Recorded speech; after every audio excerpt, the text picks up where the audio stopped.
आज शेख अब्दुल्ला के 120वें जन्मदिन पर यहाँ जो उनके हजरत बल में मज़ार है, सीएम उमर अब्दुल्ला के साथ साथ पार्टी के प्रेसिडेंट डॉक्टर फारूक अब्दुल्ला पहुँचे और साथ ही साथ तमाम सीनियर लीडर्स और वर्कर्स थे यहाँ पर। जब डॉक्टर फारूक अब्दुल्ला ने अपने वर्कर्स और पार्टी लीडर्स से खिताब किया तो उन्होंने क्लियरली कहा कि आने वाला वक्त चैलेंजिंग है, स्पेशली पार्टी के हवाले से उन्होंने बात की और साथ ही साथ उन्होंने ये भी कहा कि पार्टी में बातें चल रही हैं कि कहीं ना कहीं हम लोगों में कोई फ्रैक्शन है।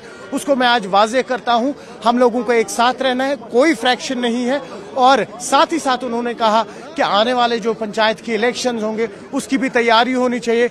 वुमेन विंग जो है उनके लिए भी एक स्पेशल मैसेज दिया है, कहा कि आप ग्रास रूट लेवल पे अपनी तैयारी शुरू कर लें। और साथ ही साथ आखिर में उन्होंने कहा कि जो अपर हाउस या लोअर हाउस है उसमें मैं खुद भी जा सकता था, लेकिन मैंने चाहा कि जम्मू कश्मीर की रिप्रेजेंटेशन कहीं ना कहीं यहाँ के यूथ करे। न्यूज़ 18 के लिए अयूब खान के साथ श्रीनगर से मैं सरोज कफील।